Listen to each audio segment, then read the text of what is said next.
문대원의 위클리 매거진.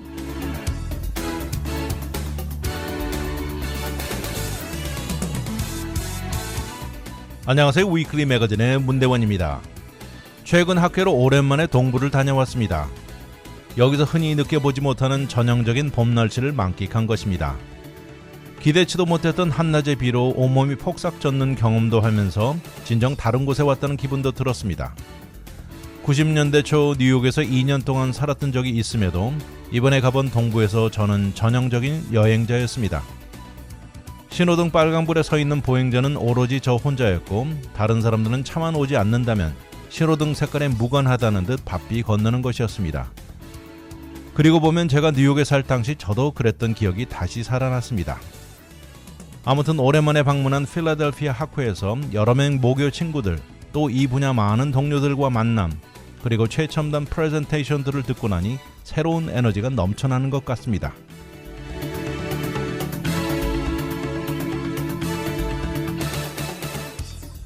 오늘의 토픽은 동남아시아 이민자, 세계에서 가장 비싼 학비, 전선 위치 변경, 편리한 그로서리, 그리고 3D 프린티드 스토어입니다.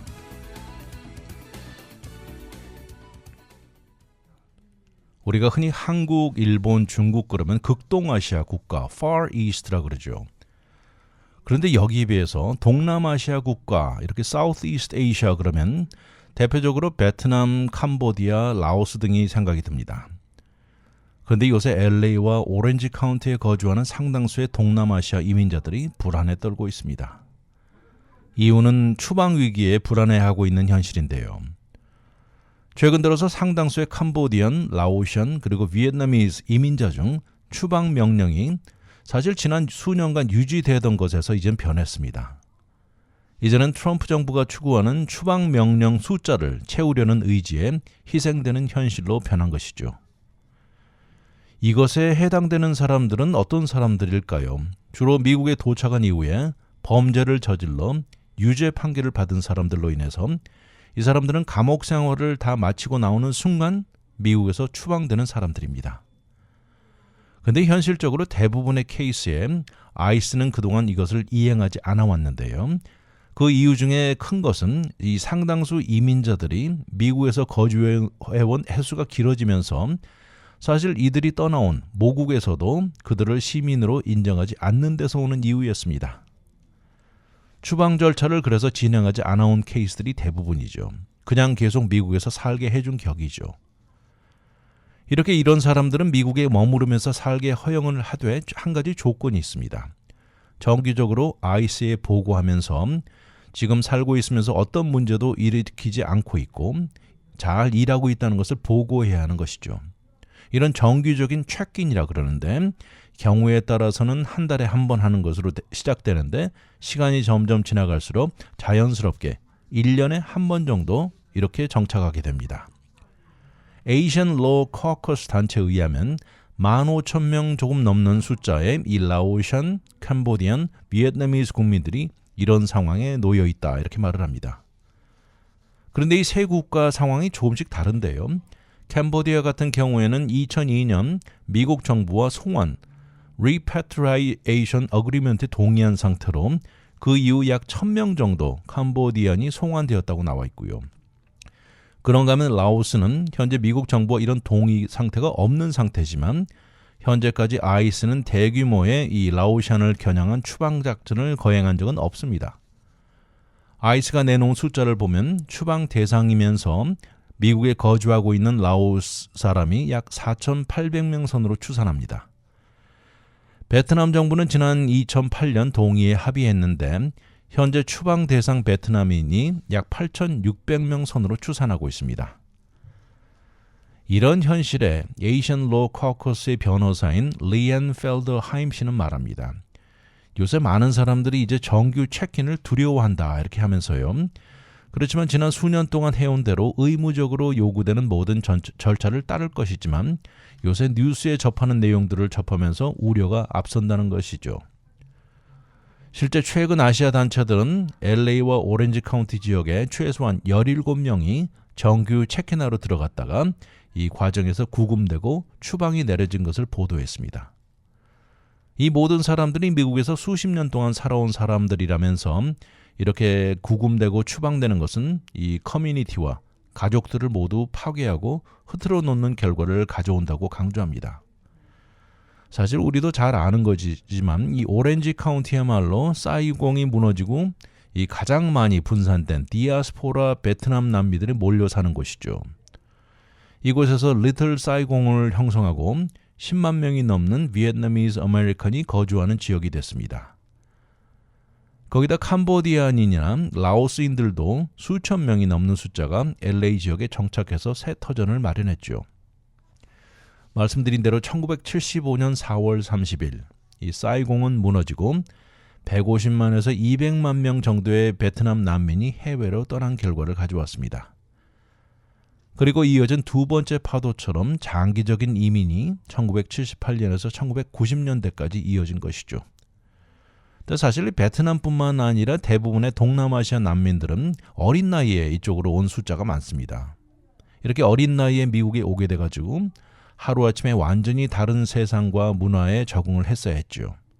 그런데 이 모든 숫자가 적절한 지원을 받은 것은 아닙니다. 그 중에 일부는 이 적응하고 그 그룹의 일부가 되려는 의도로 갱단이라는 단체로 빠져들었던 것이죠. 물론 어린 시절 실수로 문제를 일으키기도 했지만 이제 이들은 주어진 대가를 모두 치루었고 직업도 잡고 생활 터전과 뿌리를 내리게 된 것입니다. 그런데 그중 한 캄보디아 이민자는 아이스의 정규 체크인에 갔다가 이번에 손해받은 오더는 60일 안에 캄보디아로 나가라는 명령이었습니다. 이렇게 정규 체크인하는 사람들이 그래도 요새 대부분이 추방까지는 받지 않는데 이 사람은 참 이상하다 그러면서 법적 대변인이 없는 경우에 체크인하고 추방되는 케이스가 조금 더 눈에 띈다고 말하고 있습니다. 예전에 자주 볼 수 없었던 것이라면서 일제히 놀라움을 감추지 못하고 있는데요. 현재 트럼프 정부가 가능한 모든 케이스를 추방하겠다는 위협으로 느껴진다고 말합니다. 아이스를 감독하는 Department of Homeland Security는 이번 타임스 질문에 어떤 반응도 내놓지 않고 있습니다. 이런 추방 이후에 그들 모국에서 그들을 진정 받아들일지 여부도 불투명한 상태에서 추방이 이루어졌다고 강조를 하고 있습니다. 한 가지 가능성은 현재 트럼프 정부의 엄청난 강도의 관세 정책이 위협적이면서 일부 국가에서는 이렇게 추방되는 사람들을 받아들일 확률도 높아질 수 있다는 지적도 있습니다. 오렌지 카운티의 이민 변호사 그룹인 윌너 앤 오라일리 펌에서는 최근 들어 이 컨설테이션 이 전화가 빈도수가 이민자 가족들로부터 아주 높아졌다고 합니다. 이 파트너인 리처드 윌너 씨는 지난 2주 동안 나의 지난 15년 커리어 동안 받은 전화 숫자보다 많은 숫자의 전화를 받았다면서 이런 추세는 당분간 지속될 것 같다고 말합니다. 그러면서 이렇게 오랫동안 추방이 지연되어 오던 사람들이 추방 타겟이 되는지 이 패턴을 전혀 모르겠다고 윌너 씨도 말하면서 물론 이들은 애초에 추방 명령을 받은 사람들이지만 그래도 오랫동안 살면서 삶의 터전을 개척하고 비즈니스 운영에 좋은 사람들이라고 말합니다. 이런 사람들과 반대로 이 다시 주어진 기회에 또다시 범죄를 저지른 사람들도 은근히 많은데 이런 사람들에 비교하면 이 사람들은 모범 시민이라고 말합니다. 그러면서 또다시 강조하는 것은 이번에 체포와 추방 패턴은 전혀 본인도 아이디어가 없다 이렇게 말을 하고 있습니다. 체키나로 들어간 사람 모두가 추방 명령을 받는 것이 아니기 때문이라고 혼동스럽다고 하면서 정말 혼란스럽다 이렇게 말을 합니다. 잠시 후 돌아오겠습니다. 와이드 매거진 문대원의 위클리 매거진.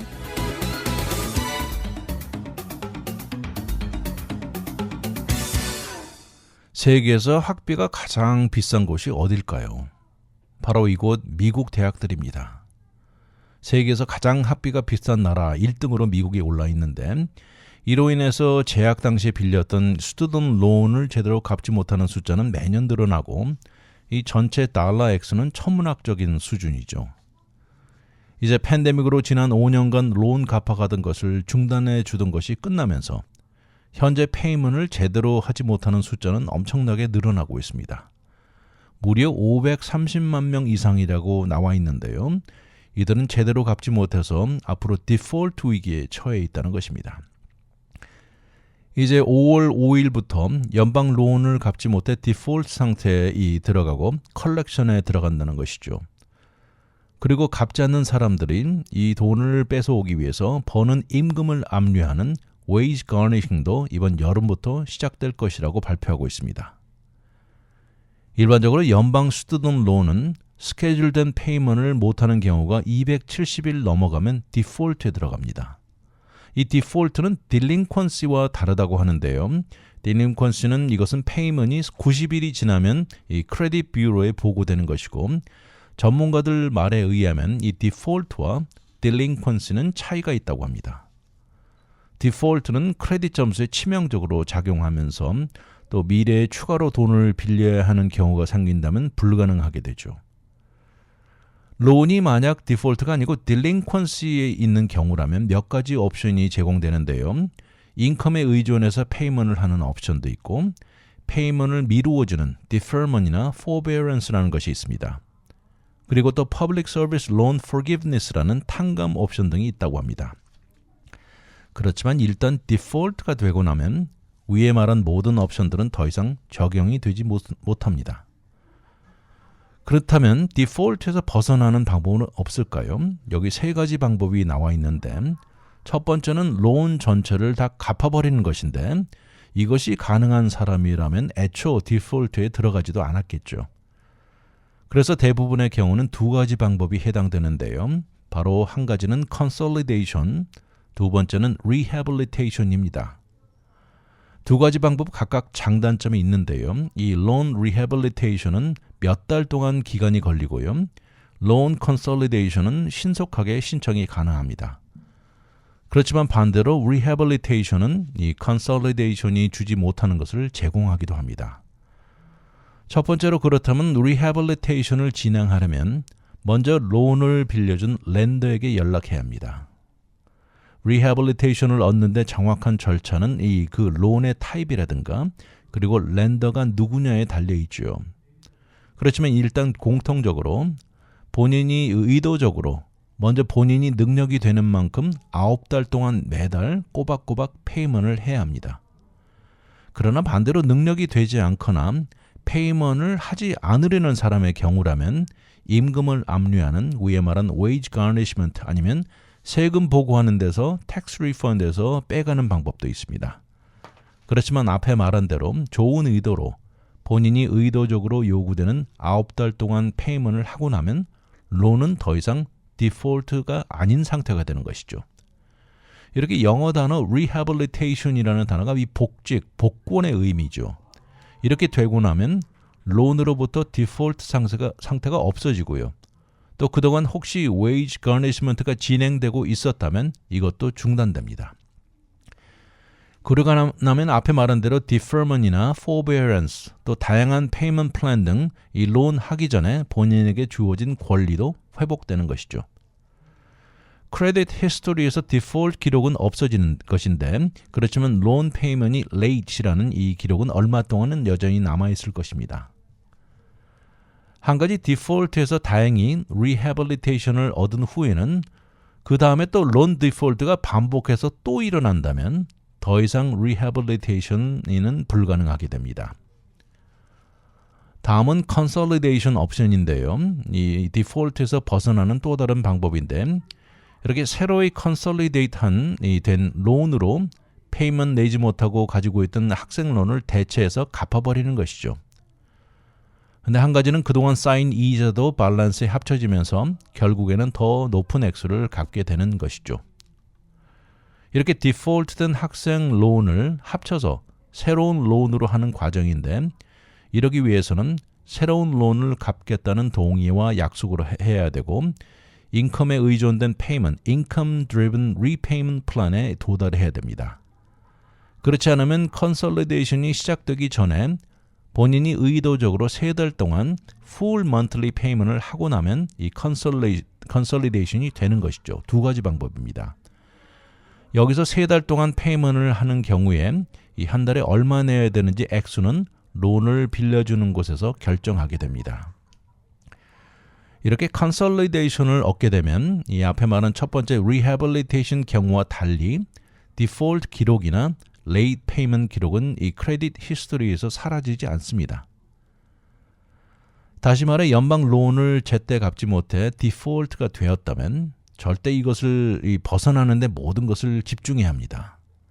결국 rehabilitation이나 consolidation이나 이 두 개로 좁혀지는 것인데요. 이러는 과정에 어떤 회사이건 디폴트에서 벗어나는 데 도움을 준다고 접근하는 회사들이 줄줄이 나타날 수 있습니다. 이런 회사들을 조심하고 피하라고 강조하는데요. 어떤 종류이건 enrollment fee, subscription fee, maintenance fee 등 이렇게 fee를 요구하는 곳이라면 당장 단절할 것을 추천합니다. 사실 론을 해준 렌더와 대화가 제일 중요할 것이라고 하면서 렌더는 문제를 해결하는 데 도움을 제공하면서 이러는 과정이 무료로 제공될 것이다. 이렇게 말을 합니다. 전문가들이 입을 모으는 것은 rehabilitation은 시간은 조금 더 걸리는데 benefit은 더 많다는 지적을 하고 있습니다. 그리고 이것이 요구되는 것을 다 충족하고 나면 마치 디폴트는 아예 없었던 것처럼 사라지는 것이죠. 현재 이렇게 어려운 상황에 가장 큰 타격을 입을 사람들은 아무래도 매번 페이첵으로 겨우 지탱하면서 살아가는 사람이 아니면 소셜 시큐리티에 의존해 살아가는 나이 먹은 사람들 경우라고 하는데 이렇게 스튜던트 론 빚진 사람들이 절대 젊은 사람들만 문제가 아니라고 지적합니다. 그리고 나이가 높아지면 질수록 디폴트로 갈 확률이 더 높아진다고 지적합니다. 그러니 본인이 론을 가지고 있고 갚아야 할 시간이 가까워온다면 본인의 론 밸런스를 확인하고요. 본인 상황에 어떤 옵션이 적당한지 리서치를 하면서 페이먼트 계획을 잡거나 아니면 앞에 말한 이 론 리해빌리테이션이나 컨솔리데이션을 고려할 것을 추천하고 있습니다. 디폴트에 처한 사람들 대부분이 상당히 스트레스를 받고 수치감을 느낍니다. 그렇지만 그래도 일단은 렌더에게 연락해서 옵션을 고려해야 할 것입니다. 잠시 후 돌아오겠습니다. 오늘의 미국 안 봐도 눈에 환합니다. 와이드 매거진 문대원의 위클리 매거진.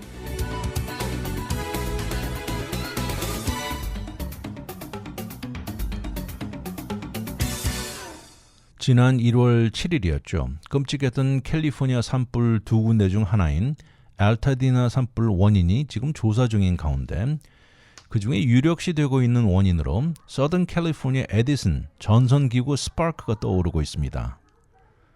이 지역 많은 주민들이나 게빈 뉴섬 주지사까지 앞으로 모든 전선을 땅속으로 묻자는 의견이 높아지고 있는데요. 그렇지만 이러는 과정에 필요한 재정적인 액수는 엄청납니다. 현재 나와 있는 액수가 있는데 이 8억 6천만 달러로 알려지고 있는 가운데 그렇지만 많은 사람들은 결국 이런 엄청난 재정은 결국 모든 납세자 주민들 몫으로 돌아갈 것이다 이렇게 말을 하고 있습니다. 이렇게 서던 캘리포니아의 이 화재 위험은 지난 수천 년 역사에 존재해오던 것입니다. 그렇지만 최근 들어 기후변화로 인한 이 산불의 위험도나 강도는 더 악화되어 가고 있는 현실에 과연 어디까지 우리가 위험을 감수해야 할지를 두고 찬반이 오고 가고 있습니다. 지난 1월같이 끔찍한 화재 피해를 피하기 위해서는 우리는 어느 정도까지 재정적인 부담을 안고 가야 할지 해답을 찾고 있는 현실인데 절대 쉬운 답은 없죠. 현대 생활의 전기는 필수적입니다. 그렇지만 동시에 이로 인한 전선의 스파크로 인한 산불은 캘리포니아주 최악 산불의 역사를 가득 채우고 있는 현실입니다. 거기다 말씀드린 대로 기후변화는 이런 문제를 몇 배 더 악화시켜왔죠.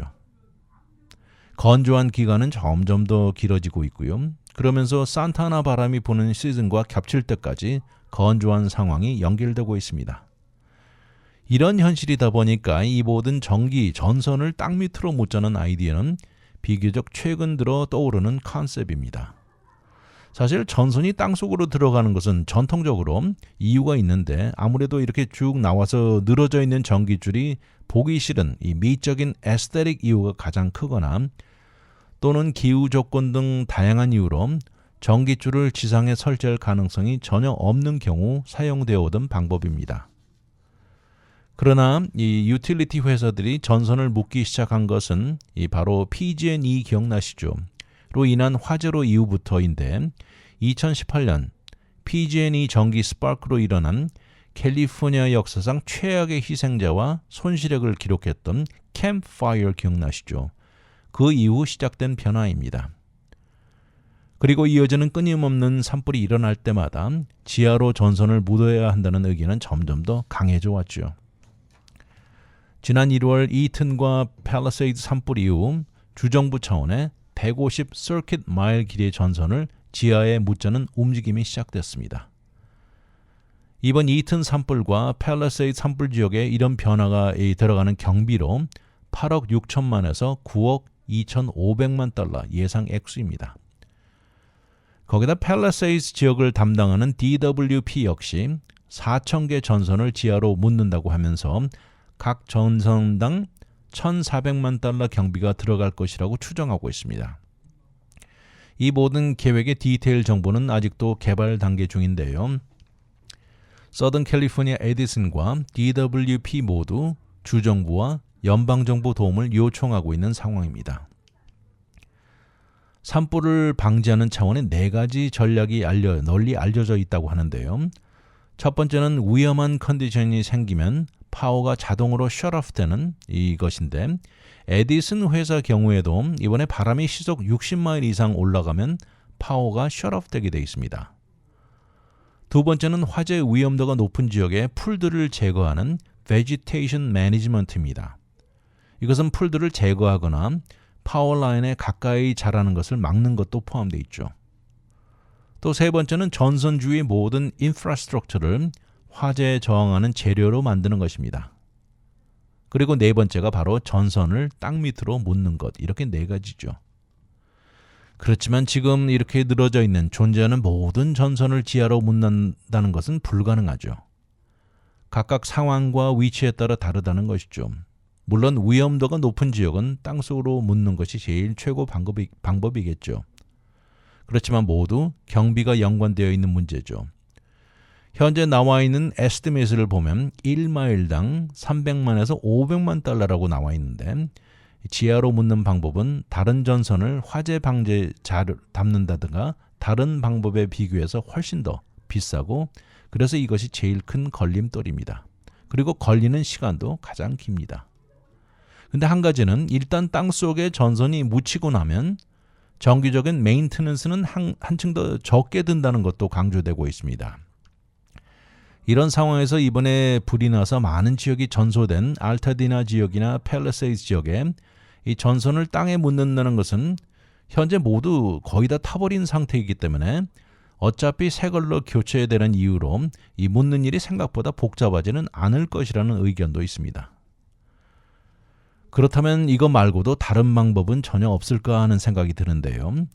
한 연구 결과를 보면 이 Fast Trip이라는 센서가 있는데요. 이것도 위험도가 높은 지역 전선에 설치되고 이것으로 산불이 80%까지 줄어들었다는 통계도 나와 있습니다. 이것은 상태가 나빠지면 자동적으로 파워가 꺼지게 만드는 센서인데 그렇지만 실제로 전기가 중간에 나가버리는 이 정전이 되면 싫어할 사람들도 많다는 것이죠. 또 다른 옵션으로는 태양광을 이용하는 솔러 옵션에다가 배터리 저장 이 옵션도 있다고 합니다. 이것은 산불 위험도를 줄여주면서 중간에 정전되는 것을 줄여준다는 것이죠. 또 연구팀은 현재 기술은 엄청나게 발달되어 있다고 그러면서 앞으로 새로운 옵션을 연구 중이라고 하는데 결코 이것들도 모두 값싼 옵션은 아니라고 합니다. 다른 예방 차원을 볼 수도 있는데 이 불탈 수 있는 식물들을 의도적으로 태우는 이 prescribed burning도 이것을 통해서 초목들을 매니지하는 방법도 좋은 방법이라고 떠오르고 있습니다. 어느 정도 도움을 주는 다양한 방법들이 이 모두 존재하는데 모든 방법을 한꺼번에 동원해야 된다는 것이 강조되고 있습니다. 그렇지만 동시에 아무리 여러 가지 방법이 존재한다고 해도 소 잃고 외양간 고치는 시계라는 비난도 쏟아지고 있습니다. 그리고 또 일부에서는 방법만 있으면 무엇 하나 필요한 물이 떨어지는데 어떤 도구가 재구시를 하겠느냐고 비난하는 측도 상당수 됩니다. 잠시 후 돌아오겠습니다. 와이드 매거진, 문대원의 위클리 매거진.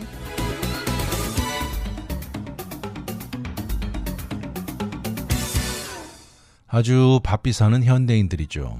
근데 아무리 바빠도 한 번씩 그로서리 쇼핑은 해야 하는데요. 그중 샐러드에 필요한 레터스나 이런 야채들이 미리 준비되어 있는 백들이 있죠. 아주 편하죠. 미리 준비되고 먹기 편하게 정리되어 있는 레터스나 이 스피니치 등이 대표적인데, 이렇게 준비되어 플라스틱 백 안에 포장되어 파는 이 pre-washed bagged greens라고 부르는데, 바쁜 가운데도 건강식을 챙기려는 사람들에게 아주 좋은 옵션이죠. 그런데 실제 생각보다 이것이 문제가 있네요. 건강음식 섭취 전문가들은 이런 옵션은 가장 안전한 선택이 아니라는 지적을 하고 있습니다. 많은 그로서리 아이템 중에 이런 것들 안에는 생각보다 박테리아나 다양한 병균 오염 문제가 자주 일어난다는 것입니다. 사실 소비자는 그냥 단순한 생각으로 편리함과 안전도를 제일 생각하지만, 이렇게 미리 준비되고 백 안에 포장되어 판매되는 야채들이 절대 안전하지 않다는 것이죠. 이런 문제는 여러 단계에서 발생할 수 있는데, 그중에 공급망 전체에 다양한 문제의 가능성이 있다는 것입니다. 노스이스턴 유니버시티 전문가인 데렌 뎃와일러 교수는 말합니다. 백 안에 들어가 판매되는 야채 구입을 추천하지 않는다 이러면서 이콜라이나 리스테리아, 살모넬라 오염의 위험도가 높다고 지적하고 있습니다. 지난 몇 년간 음식 식중독 발생사를 뒤돌아보면 이 플라스틱 백 안에 담겨진 샐러드가 가장 높은 확률을 나타내고 있다고 합니다.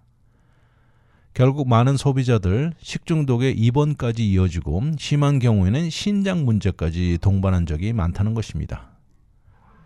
이런 것은 준비 과정과 공급망을 거치는 동안 야채들을 씻고 대량으로 포장되는 모든 과정에 병균이 번지게 만드는 가장 좋은 방법이라는 지적을 하고 있습니다. 그로서리 마켓에 봉지에 든 야채들은 실제 한 곳에서 온 것이 아닙니다. 농장이 여러 군데 농장에서 모여들어서 합쳐진 경우가 대부분이라고 하는데, 오염 사례를 줄이려는 노력은 지속되지만 여전히 정기적으로 일어나고 있습니다. 현재 미국 내 병균으로 발생하는 식중독 중 9.2%는 야채를 통한 것으로 나오고 있고요. 이것으로 인해서 1년에 230만 명 정도가 감염되는 것으로 나타나고 있습니다. 그렇다면 어떤 과정에 이런 오염이 일어나는 것일까요? 농장밭의 물 공급 소스인 irrigation water나 야생동물이나 길들여진 반려동물의 오물, 또 토질 자체, 거기다 공기를 통한 오염도 이루어질 수 있다는 것이죠. 더욱이 이런 것이 농장이 가축 농장에 근접해 있는 경우는 더욱더 그렇다면서 동물들의 밀도가 높은 곳일수록 이런 가능성은 높아진다고 나와 있습니다. 미국에서 최고의 야채 생산 지역하면 캘리포니아주와 애리조나주입니다. 그런데 이곳의 대부분 농장들이 이 축산업하는 가축 농장과 근접한 곳이 대부분입니다. 그러니 이콜라이, 살모넬라, 리스테리아 너무 쉽게 농작물 안에 들어가는 현실이죠. 특히 비료를 만드는 장소에서는 물과 섞여 이 매뉴얼 러군을 형성하게 되는데, 이곳에서 농장에 물을 대는 이리게이션 카날로 스며드는 확률이 높아지면서 박테리아 오염은 일어나는 것입니다. 그리고 이런 농장, 많은 농장들은 이런 물을 농장 전체에 사용하게 되는 것이죠.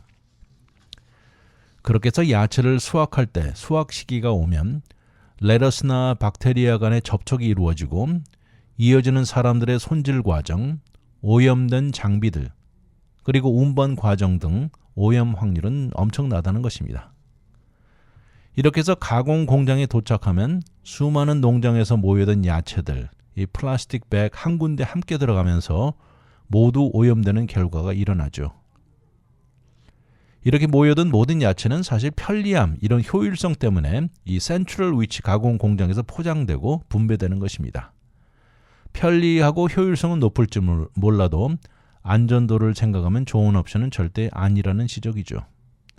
한 가지 놀라운 것은요, 미국에서 식중독을 일으키는 음식들 중 사실 동물 제품보다 식물 제품이 확률이 더 높다는 것입니다. 물론 이런 모든 과정은 냉장 시설을 통해 이루어지지만 냉장 시설이라는 것은 병균이 더 늘어나거나 번지는 것을 막아주지만 죽이지는 못합니다. 근데 이런 과정에 냉장 시설에 만약에 문제가 생긴다면 박테리아는 더 늘어날 것이죠. 그렇다면 소비자로서 우리가 할 수 있는 것은 무엇일까요? 사람들 중 안에는 이 플라스틱 백 안에 들어있는 야채를 먹기 전에 꼭 씻는 사람들도 있다고 하는데 전문가들 말에 의하면 이렇게 씹는다고 해도 위험도가 줄어드는 것은 아니라고 합니다. 이렇게 씻는 과정에 병균은 부엌의 카운터나 싱크, 또 유텐슬, 손 등에 번지게 만들 수 있다는 것이죠. 씻는 것은 야채의 살균제는 없앨 수 있을지 몰라도 별로 효율적인 방법이 아니라는 지적인데 그렇다면 결국 병균을 죽이는 방법은 유일하게 뜨겁게 요리하는 방법만이 추천되고 있습니다. 근데 사실 야채야말로 뜨겁게 익히기보다는 있는 그대로 신선하게 섭취하는 것이라 야채에 따라 들어온 병균의 위험도를 줄이기 생각보다 어렵다는 것이죠. 그러니 편리함이나 많은 장점으로 플라스틱 백에 미리 준비된 야채를 여전히 구입하려는 사람이라면 몇 가지 추천되는 과정은 있습니다. 구입 전에 혹시 리콜이 되었는지 여부를 확인할 필요가 있다고 하는데 이 FDA나 CDC 웹사이트를 보면 이 리콜 리스트를 확인할 수가 있습니다. 당연히 리스트에 올라있는 것은 버려야 되겠죠. 또 구입 전에 expiration date 확인은 필수적입니다. 특히 야채는 하루나 이틀 안에 섭취할 것만 구입하라고 합니다. 그리고 백 안의 모양도 확인해야 하고 안에 너무 수분이 많다면 피하라고 합니다. 왜냐하면 박테리아는 아무래도 축축한 환경에 크게 증가할 수 있는 이유이죠. 그리고 백 안에 들어있는 야채 모습이 변색되거나 신선하지 않은 모습이 눈에 들어오면 당장 버릴 것을 추천합니다. 그리고 일단 구입했다면 뜨거운 자동차 안이나 차고, 부엌 카운터 위에 방치되지 않게 하라고 지적을 하는데 이 스토어 안에 냉장 시설에서 구입한 이후에 온도가 급격히 변하는 장소를 피하라는 것을 강조하고 있습니다. 아주 간단하게 편리함에 건강한 야채 샐러드 생각에 미리 준비된 백 안에 레터스를 구입하게 되는데 이것이 알고 보니까 생각보다 안전하지 않다는 전문가들 의견입니다. 잠시 후 돌아오겠습니다. 오늘의 미국 안 봐도 눈에 환합니다. 와이드 매거진 문대원의 위클리 매거진.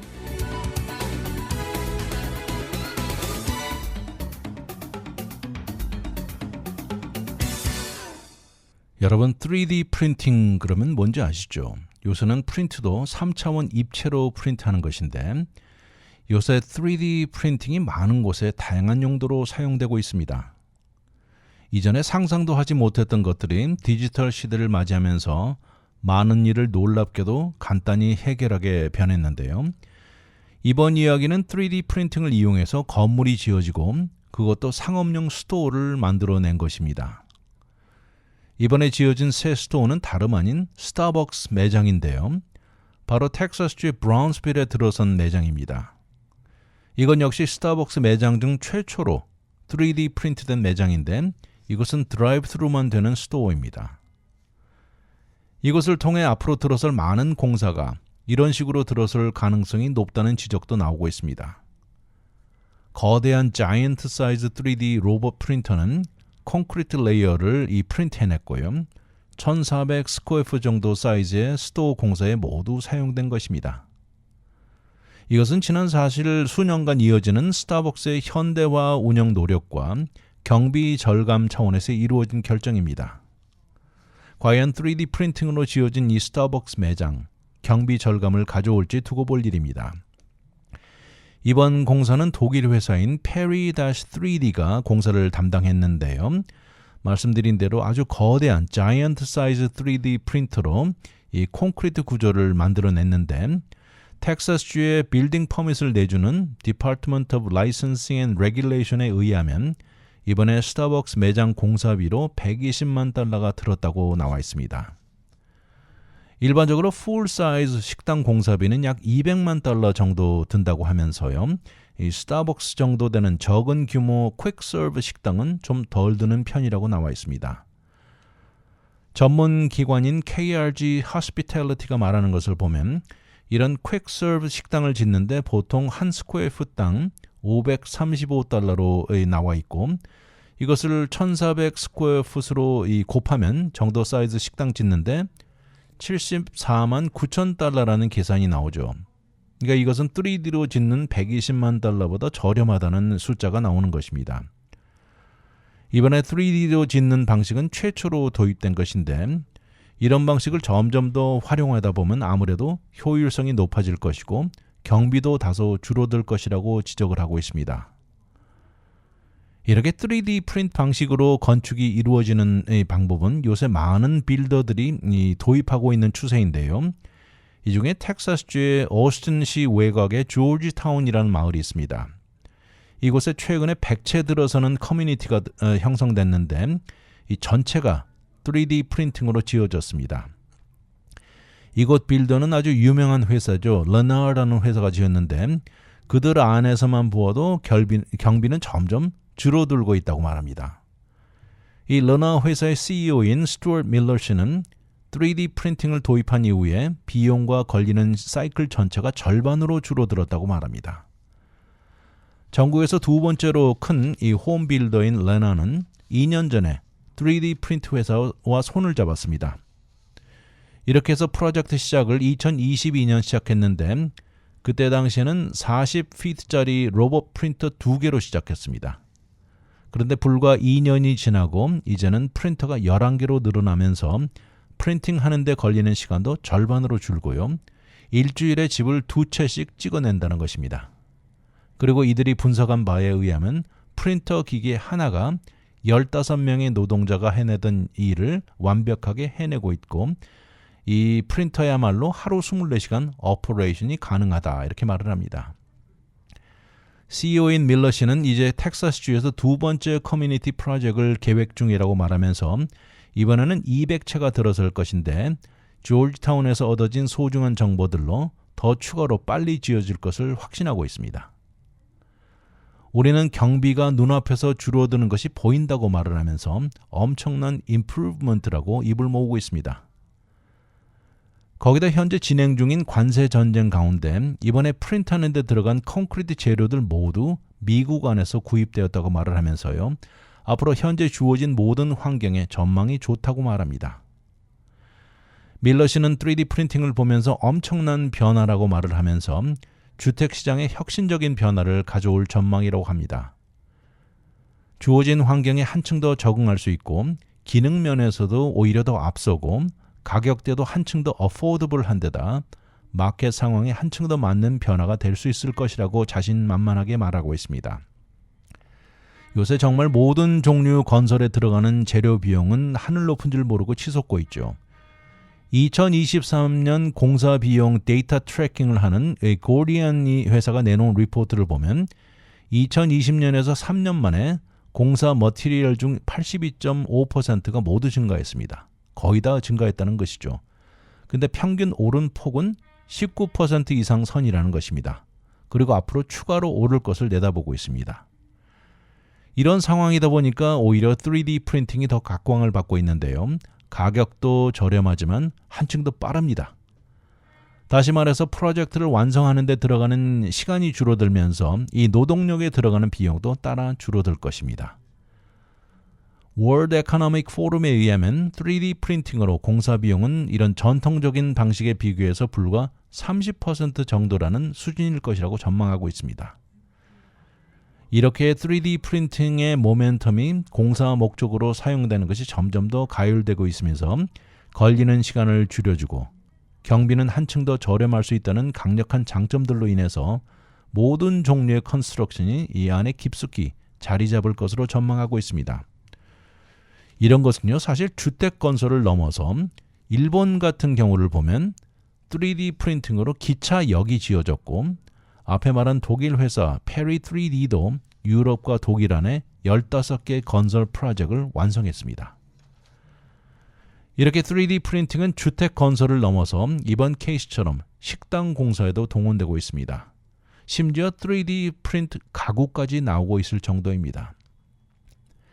그런데 이번처럼 퀵서브 식당 공사는 이번이 최초 컨셉입니다. 어떤 식으로든 현재 여전히 진행 중인 인플레이션 현실에 공사와 운영, 거기다 요새 관세로 인한 여파 등으로 모든 경비 절감 차원 방식으로 찾고 있는 식당 체인의 경우 3D 프린팅은 아주 적격이라는 지적이죠. 그렇지만 한 가지 확실한 것은 빌딩이 어떤 방식으로 지어지든 커피나 음식 맛은 여전히 똑같을 확률이 높을 것입니다. 이번에 텍사스주원에 들어서는 스타벅스 매장, 건물 전체가 3D 프린팅 방식으로 최초로 들어선 매장이라는 것입니다.